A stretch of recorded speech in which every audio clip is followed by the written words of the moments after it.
Hello and welcome in.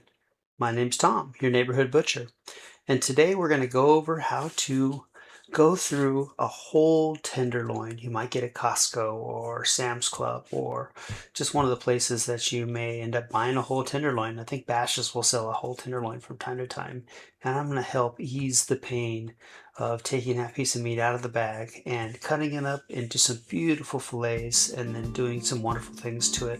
All right, we're going to crack into this whole filet mignon in the bag, or the primal name, beef tenderloin. And we're going to peel the silver side off this so that this will be a really good eating experience. You want just a little bit of fat in your filet, but not too much.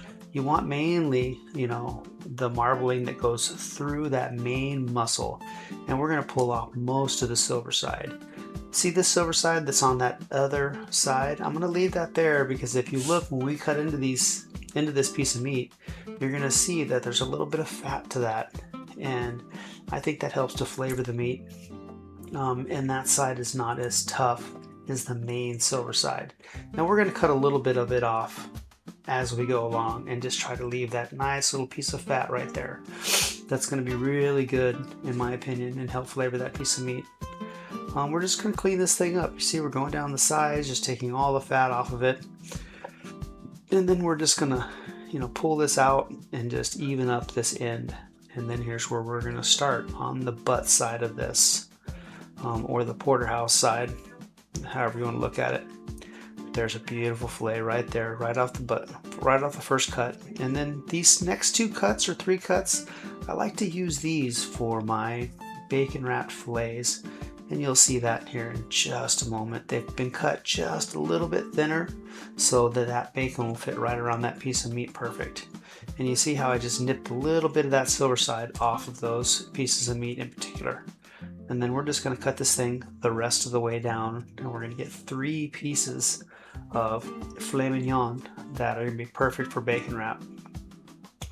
And you see as you move up and down this fillet, on that end they're a little smaller in diameter. See that?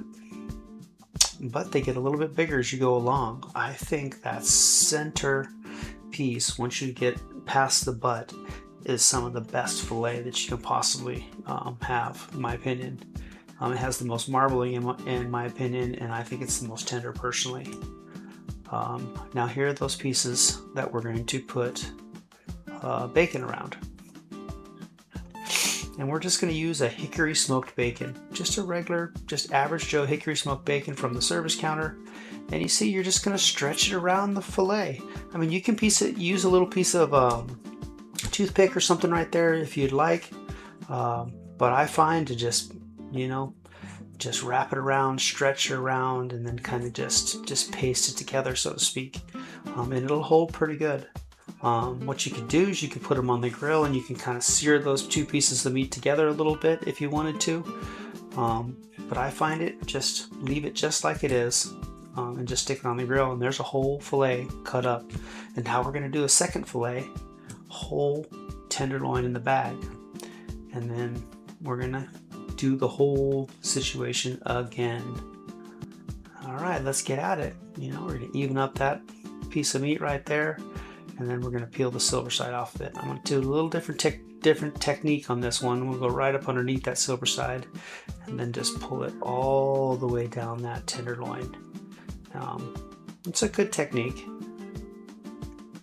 It's just going to make that fillet a little better eating experience in my opinion. Now as you can see, there's a couple different ways to methodically cut meat.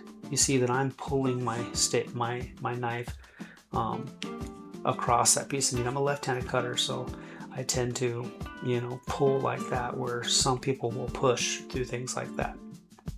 It just depends on your style. I've gotten used to doing it this way. There's a big old chunk of fat. We're going to just take out that thing, and you see, we just clean that piece of meat up real nice. It is ready to cut right there. And then the first steak coming off. And then here's the second steak coming off, and we're going to use this piece to put a piece of bacon around it, and then that'll give us 4 bacon wrapped fillets off of 2 whole tenderloins. And I think those are going to be really nice on the grill. All right, just clean up our surface a little bit, and then let's get at cutting this thing down. Each of these are going to be about 1.5 inches thick. Some of these ones, like right in this area, maybe almost 2 inches. But the diameter gets a little bit smaller, so I tend to make them just a little bit thicker so that they still weigh in that half-pound range. That's what I like to make sure my fillets are, in the half-pound range. That's a good serving size for a fillet, in my opinion. And there you go. That is the whole fillet. We're going to snip a little more of that silver side off. You see how you have a little bit of that fat there in the corner? That's good, in my opinion. Some of that stuff is good to have just to give a little bit more flavor to that tenderloin, as well as it being a super tender eating experience. You also want that tastiness of the fillet as well. And there you go. Look at that. Beautiful, beautiful, beautiful. And thanks. Hey, bye now. We'll see you next time.